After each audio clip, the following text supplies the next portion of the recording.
நிறைய எடிட்டிங்ல போயிடுச்சுனே இதை தவிர்த்தாலே அடுத்த தடவை சரி பண்ணிக்கணும். எல்லாருக்கும் வணக்கம். தம்பி பிரசாந்த் பாண்டியராஜுடைய இயக்கத்தில் மாமன் படத்தோட ப்ரெஸ் ஷோ முடிஞ்சு உங்களை சந்திக்கிறோம். இந்த தருணம் எப்படி நீங்கள் படம் பார்த்துருப்பீங்க. அந்த படத்தில் அந்த எங்கள் அக்காவுக்கு குழந்தை பிறந்த அந்த குழந்தைய வாங்கறதுக்கு எப்படி எல்லாரும் வெளியில் நின்னுமோ அப்படி ஒரு சூழலை இப்போ நிற்குது. அந்த மாதிரி தான் வெளியில் இருந்தால் நீங்கள் உள்ளேருந்து வர்றப்போ உங்ககிட்ட என்ன ஒரு பதில் வருது அப்படின்னு என்ன நினச்சி இந்த படத்தை இயக்குனர் எடுத்தாரோ, என்ன நினச்சி இந்த படத்தை இந்த கதையை நான் பண்ண நினச்சேனோ அத்தனை உழைப்பும் எல்லாமே பதில் பிரசுக்காரங்க உங்கள்கிட்ட வந்துருச்சு. இந்த படம் மிகப்பெரிய ஒரு வெற்றி படம் அப்படின்னு எல்லாத்தையும் அழுக வச்சிருச்சு. நிறைய பேர் ஒரே ஒரு வார்த்தை அக்கான்னு சொல்லி தம்பி என்னை அக்கான்னு சொல்லிட்டு போனாங்க. ஒரு படைப்புக்கு இதை விட வேற எதுவுமே இல்லைன்னு நினைக்கிறேன். நான் அவ்வளோ பேர் எனக்கு எங்கள் அக்கா ஞாபகம் வருது, எனக்கு எங்கள் மாமா ஞாபகம் வருது. ஒரு அண்ணன் சொல்லிட்டு போனாங்க, என் குழந்தைகிட்ட பேசின ரொம்ப நாள் ஆச்சு, அந்த குழந்தைக்கு இப்போ நான் திருப்பி ஃபோன் பண்ணும் போல இருக்கு அப்படின்றாங்க. இதுதான் இந்த படத்தோட ஒரு வெற்றியாக இருக்குன்னு நான் நினைக்கிறேன். இந்த படம் உங்ககிட்ட ஃபஸ்ட்டு மெயின் அதுதான். உங்ககிட்ட ஒரு நல்ல படமா நல்ல படைப்பா இந்த படம் வந்துருச்சு நான் நம்புறேன். நீங்கள் எல்லாரும் சொன்னதை வச்சு உங்க முன்னாடி நாங்கள் சொல்கிறேன். இதுக்கு இதை மக்கள் மத்தியும் கரெக்டாக இதை கொண்டு போய் இதே மாதிரி ஒரு ரிசல்ட்டு ஆடியன்ஸ்க்கு நான் வரும்னு நான் நம்புகிறேன். ரொம்ப ரொம்ப நன்றி.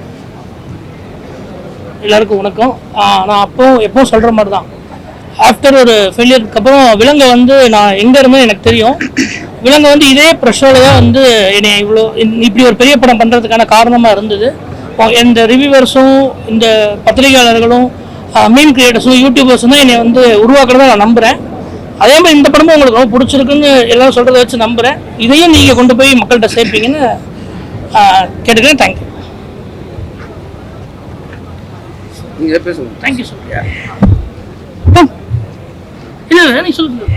எல்லாருக்கும் வணக்கம். நல்ல ஃபீட்பேக் கிடைச்சிருக்கு, ரொம்ப சந்தோஷமா இருக்கு. நல்ல ஃபீட்பேக் கிடைச்சிருக்கு. உங்களுக்கு எல்லாருக்கும் பிடிச்சிருக்குன்னு நினைக்கிறேன். ரொம்ப எமோஷனலாக ஃபீல் பண்ணிட்டு எல்லாம் வெளியில வந்தது எனக்கு ரொம்ப சந்தோஷமா இருந்தது. இந்த மாதிரி படங்கள் இப்போ இருக்கிற சூழ்நிலைக்கு கண்டிப்பா தேவைங்க. இந்த பாண்ட்ஸ், இந்த உறவுகள் பத்தி இப்போ இருக்கிற அந்த குட்டி ஜெனரேஷன்ஸ்க்கு நிறைய சொல்லப்படலை, டைம் இல்லை சொல்றதுக்கு யாருக்குமே. இப்படி படங்கள் வருஷத்துல ஒரு படம் இப்படி வந்துச்சுன்னா நல்லா அப்படியே ரிஃப்ரெஷ் ஆகும். எல்லாரோட பாண்ட்ஸ், எல்லாரோட ரிலேட்டிவ்ஸ் எல்லாருமே அப்படி சேராதவங்க சேருவாங்க. இப்படி நமக்கு இல்லையே, தூரமா இருக்கிறாங்க இப்ப எல்லாரும் இப்ப சேருவாங்க, குடும்பமா போய் படம் பார்ப்பாங்கன்ற ஒரு நம்பிக்கை எனக்கு கண்டிப்பா இருக்கு. ரொம்ப சந்தோஷமா இருக்குங்க.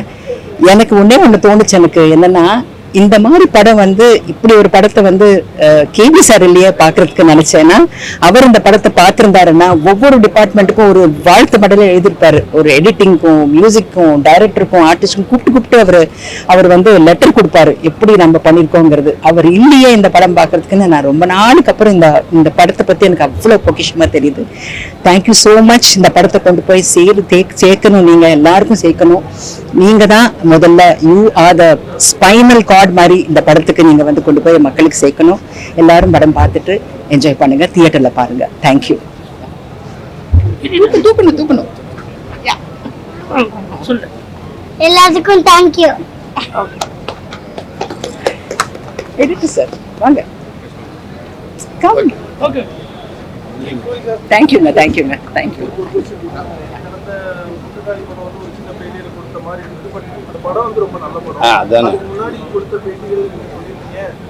கதையின் நாயகனா நான் நடிப்பேன், அதுதான் என்னுடைய குறிக்கோள் அப்படின்னு சொல்லிருக்கீங்க. அதே நேரம் இன்னொரு ஹீரோ இருந்தா கூட அதுல என்னுடைய முக்கியத்துவம் எந்த அளவுக்கு இருக்கோ அதை பொறுத்து நீங்க பாப்பீங்க. இந்த படத்தை பொறுத்த அளவுக்கு ஒரு கதாநாயகனாகவே மாறின மாதிரி ஒரு ஃபீல் இருக்குது. அந்த அளவுக்கு நல்ல பர்ஃபார்மன்ஸ் இம்ப்ரூவ் பண்ணிருக்கீங்க. இப்போ உங்களுடைய மைண்ட் செட் என்ன?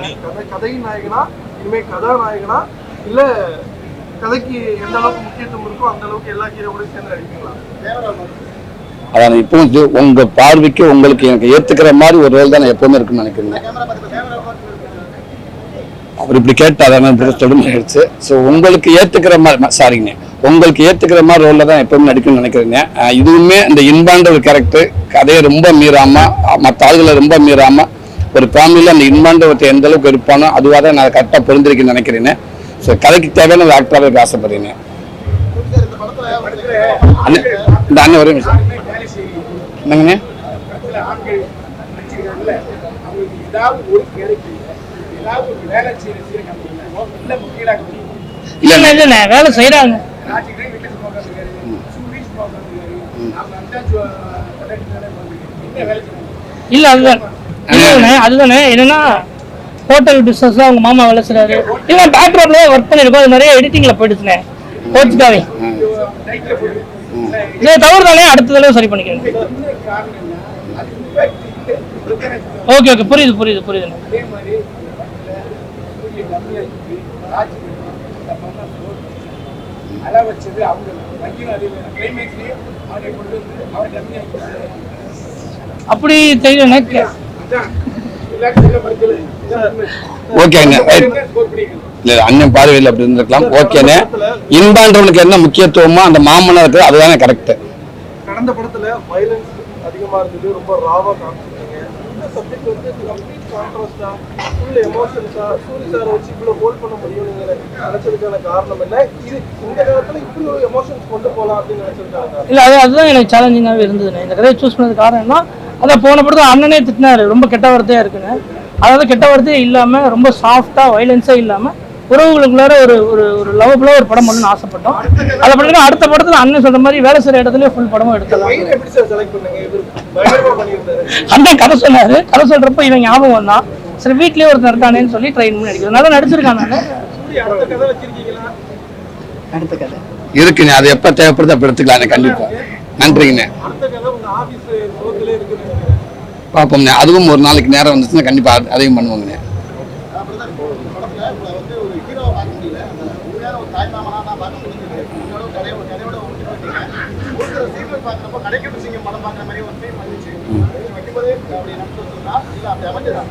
உறவு சார்ந்து படம் பார்க்குறப்ப கண்டிப்பா ஒரு மாமா ஒருத்தர் இருப்பாங்க, ஒரு பெரியப்பா இருப்பாங்க, ஒரு அம்மா இருப்பாங்க, ஒரு தாத்தா இருப்பாங்க, ஒரு குழந்தை இருக்கும். ஸோ அந்த உறவு சார்ந்த படங்கள் வரப்ப அது ரெஃபரன்ஸ்க்கு இருக்கலாம்ண்ணே. கண்டிப்பா அப்படியே தான் இருக்கும்.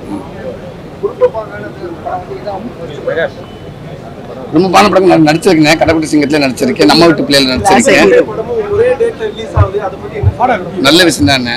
இன்னும் கூட 4 படம் சேர்ந்து ரிலீஸ் ஆகலாண்ணே. நன்றி. தேங்க்யூ.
ராஜாராமண்ணா